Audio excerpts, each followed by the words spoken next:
Well, good morning and welcome to Zen Live. It's a beautiful day in Blackstone, the center of the world, but then you too are the center of the world. And the rain has ended and looks like we have good weather for the rest of the week. And I've been engrossed in reading an old book of mine by Joseph Chilton Pearce, The Crack in the Cosmic Egg. And I know it's an old book because the pages are yellow and the print is very small. And if you notice in the books from the 70s and prior to that, they fill the whole page in with print.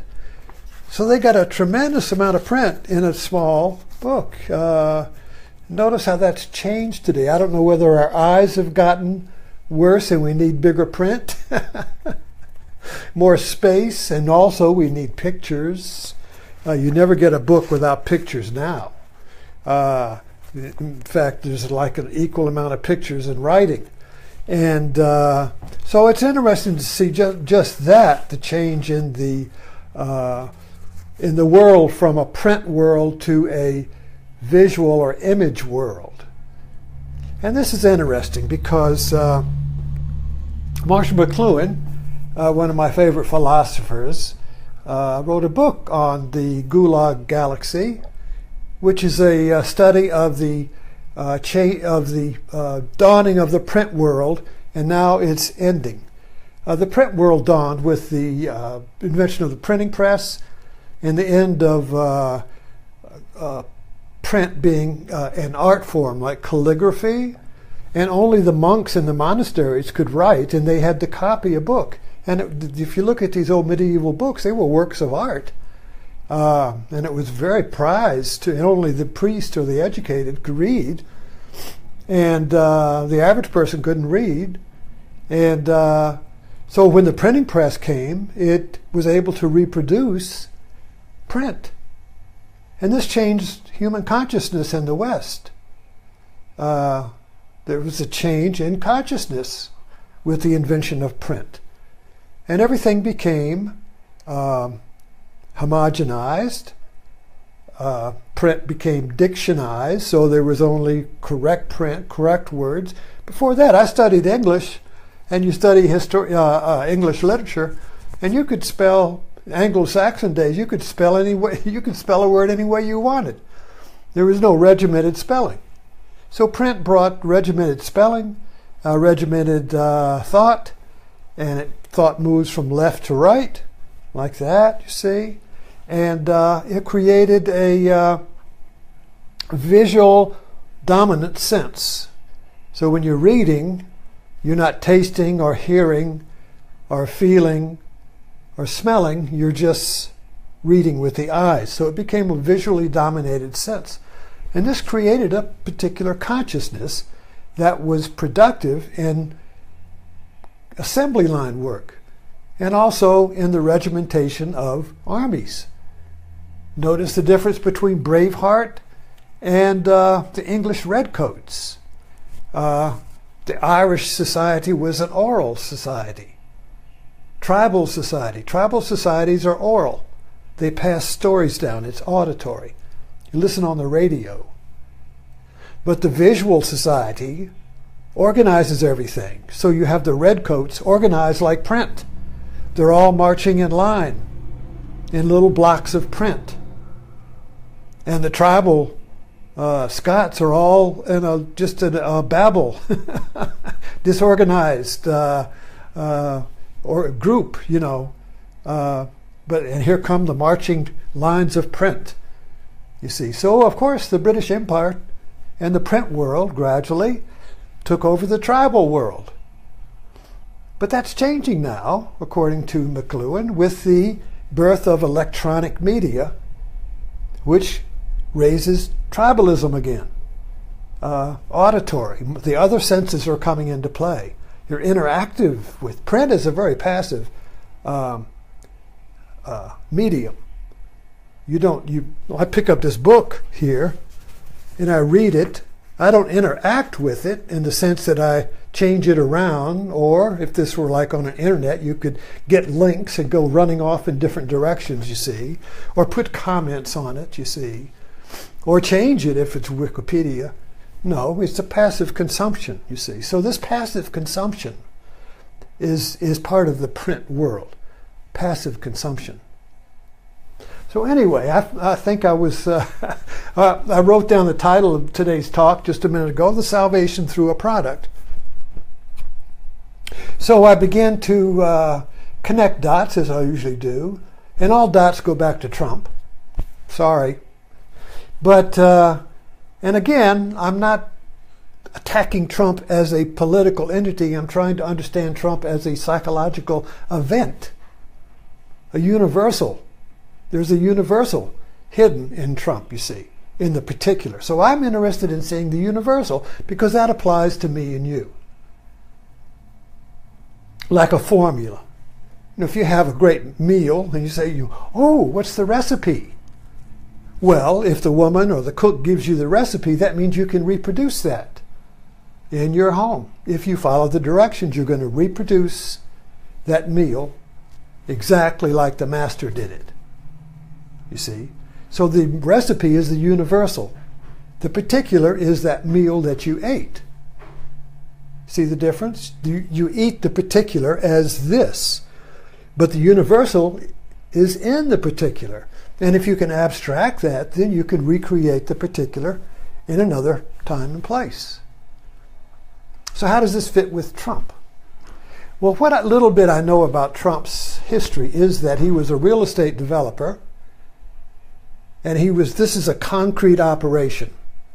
You're going to build a hotel here in this city, and you gather the funds to do it. So that's a concrete operation. It's limited to that particular city and the materials you need for that. So when his real estate dealing began to collapse, like his casinos, he made a quantum leap, a synthesis of opposites. In other words, he had a problem. He had a problem in that his desire to create Trump hotels, real estate deals, was collapsing. So he needed a synthesis. You see, a new whole, a new idea that never existed before. And I'm reminded of, there's a movie out, I forgot the name of it, but I think it's about the birth of McDonald's. So you have a particular, which is some guy creates a great hamburger, and he has a little stand there. You know, he's got a little restaurant, he's got a little hamburger shop. And another guy comes along and sees the universal. He says, wow, I can reproduce that. So he abstracts the ingredients, the recipe. He abstracts the recipe from the particular, and he multiplies it. And he has a franchise. And now he's built McDonald's all over the world, you see.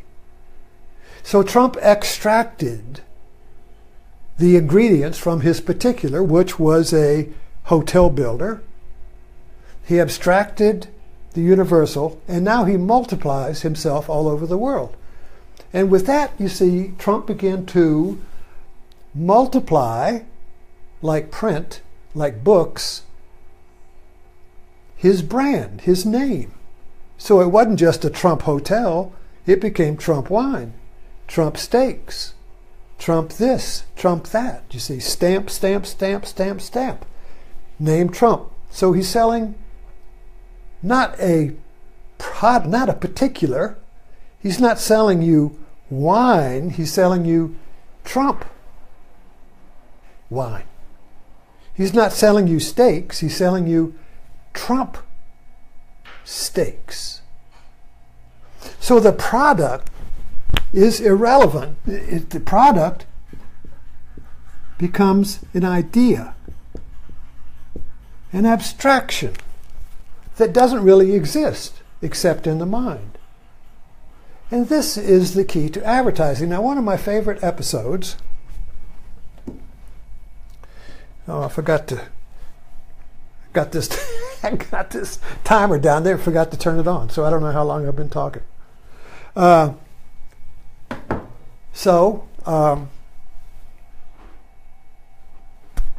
Men was my favorite series in that it was a analysis of how advertising works.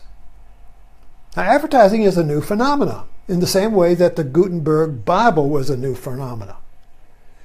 The Gutenberg Gallic printing press. The printing press allowed the multiplication of particulars. You got a particular book, and the printing press can boom, boom, boom, boom, boom, boom, boom, manufacture that particular, you see, and make it available to everybody. So this what we're playing with here is this I lost my thought again. Was that the when you can abstract, when you can magically, this is alchemy. Okay, here, alchemy.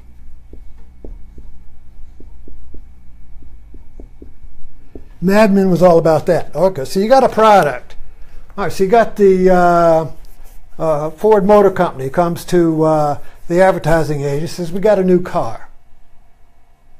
Now I want to sell that car. It's just a car. It's really no better than any other car. It's really not that much better than the previous car. It's just a car. How am I going to sell this? How am I going to sell Jaguar? See, how am I going to transmute this product, this particular, into an idea? And then when people will buy the idea instead of the car, they're buying the car to get the idea. So you're buying Trump wine, not to get a glass of wine, but to get the idea of Trump. You're buying the idea, you see. And so the ad then, the means that transmutes the product into the idea. And the Eucharist is all about this. I mean, so Christ says, this is my body, this is my blood, this is some bread and some wine. So you go to the Mass or the communion, and it's all been, in the Catholic Church, it's still bread and wine. In the Protestant Church, they water it down to a wafer and grape juice. You see, it doesn't make any difference because the product, a particular, which is just this bread and this wine, is not just this bread and this wine.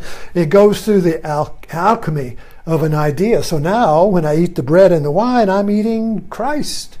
I'm being transmuted myself into a divinity, into the body, mystical body of Christ, you see. So when you drink Trump wine, you're being transmuted into the mystical body of Trump. It's the same process. So Trump was, then he became very successful in cranking out brands, like a printing press. Everything. If you go back and look at the list of his products, he didn't care what it was. He could sell a turd, say it's the Trump turd. See? In other words, he's selling an idea, so you can put an idea on anything. It's alchemy. So then I guess there was some moment, moment similar to the moment when Trump realized that he could sell himself as an idea, that he made the next leap and said, I can sell the presidency as an idea. I can become president. And now I can stamp the whole world with Trump. Wow.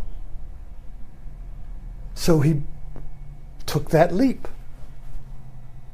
So now he sold himself as a president.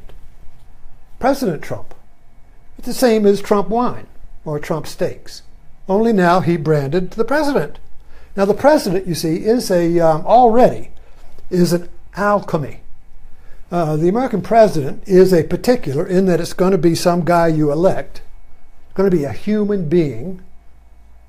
Just this human being, a unique human being, is going to become a universal.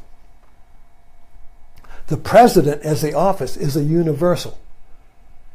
It's fulfilled a cup, you know. So this cup here is the office of the presidency, and you just fill it with this guy. 4 years. I'm going to be in this cup for 4 years, maybe 8, right?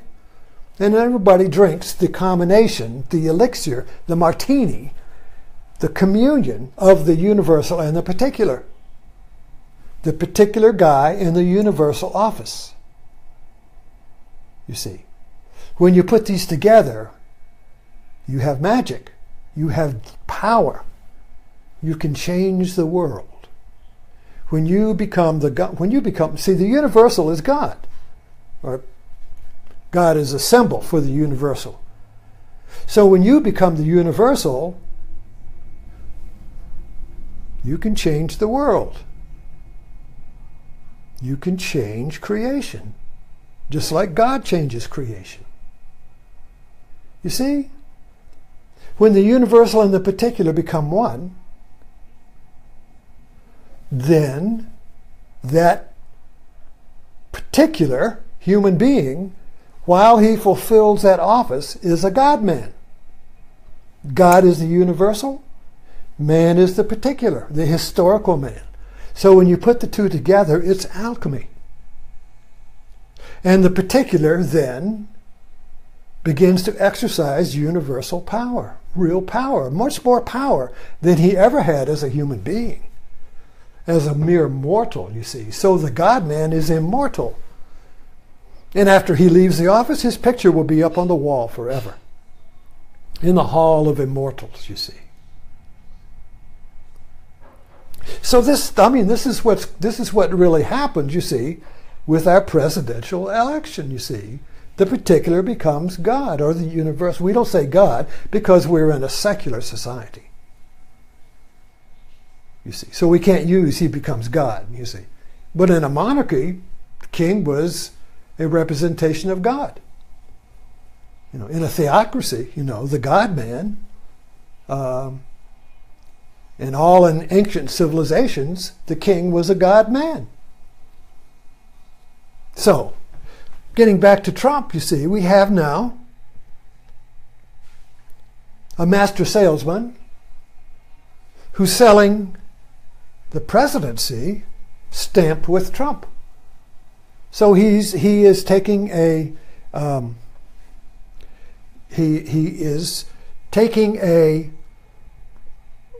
existing metaphor, the presidency and the power of the government, filled with a mortal, becomes a God-man. So what Trump did was take the presidency as an office and convert it into a product that sells his name. So this is why he's so concerned with crowd size, in the same way that you're concerned with ratings for your TV show, or in the same way that you're concerned with sales. How many people are buying my product?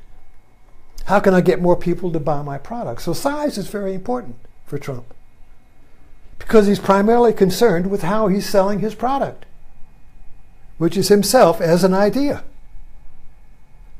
And of course, the idea of Trump that he sold was the idea of the outsider who comes in and fixes the broken corporation. The outsider who comes in and fixes the broken America. And you sell that idea by being unambiguous. You see, ambiguity, well, let me see. Hope I'm not getting. Let me close up here. I'm moving into another area. So we'll just close with this idea here, that a hurricane. I've been talking about hurricanes. Hurricanes grow on warm water. So what is the warm water that allowed a salesman to sell the presidency as an idea, as a personal brand? What was the warm water? Advertising is the warm water. We have been cultivated and conditioned for 50, 60 years now, ever since TV came in. All right, 50, 67. If I say 1950, the first time I saw TV was 1950. A friend of ours had it. Big old thing and a little bitty screen about that big. Watch Howdy Doody. 1950. In the 50s, every house had one of those things. And every house then began to sit there and watch advertising. We grow up on advertising. And what is advertising, as Mad Men showed, but the transmutation of a product into an idea that you must have? So it's salvation through a product that is turned into an idea that will make your life better. The product won't make your life better. I mean, temporarily, you may get a new kitchen cutter, and maybe you don't. Maybe you can cut your vegetables up faster, but your life won't be qualitatively better. Just the operation of cutting up cabbage will be better. But it's sold to you as the idea that your life will be better, and you will be permanently at ease and satisfied. You see, the idea of salvation is sold as a stamp on a product that at best will give you temporary relief from a minor frustration in your everyday world. So this has been conditioned, and advertising uses the language of the soul. Advertising uses the metaphors and the symbols of religious salvation, of the soul's liberation, of the promised land. The symbols of salvation have been hijacked by the language of salesmanship of products, you see. So Trump naturally moves in this. This is the warm water that created the hurricane of Trump. We're susceptible to believing, we're conditioned to believe that a product will save us. So Trump just sold a product of salvation. And we bought it. At least a number of people bought it. Enough to get him into the universal cup of the presidency. Enough to make him a God man. But Trump's strategy is not working. Because he himself did not surrender to the office of the presidency. He himself did not give up his personal Trumpiness to become the president and take on the powers of the universal office, which is incompatible with selling personal products. So his will to sell himself as a brand, as an idea, is incompatible with the presidency itself. Because the presidency itself is not presidents use salesmanship, but the will of the presidential office is to unite the people,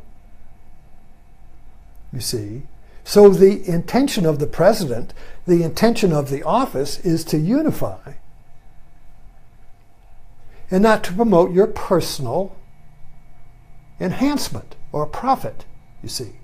So there's an incompatibility here, which we see every day in this struggle to, we'll give him enough time. Well, we're not giving him enough time. We're not giving him a break, you see. We're not giving him enough time. Give him a little more time. He'll come around and become president. Give him a little more space. He'll finally shift and become president, you see. Well, anyway, we'll leave it there. So I hope you see the idea here, that the title of this, Salvation Through a Product, the alchemy of changing a product into an idea of salvation, idea of salvation. I-O-N. Okay. And products do this, so we're conditioned for it. And now we have to make this transparent. So the value of Trump is that he can make this transparent so that we can see on a wide screen how we get duped by the logic of advertising and salesmanship. How we get duped by the vacuum cleaner salesman who sells us a vacuum cleaner we don't need by throwing dirt on the floor and then saying the only way to get this dirt up is by buying this vacuum cleaner. See, okay, so anyway, we'll stop there. Thank you for dropping in. This has been fun.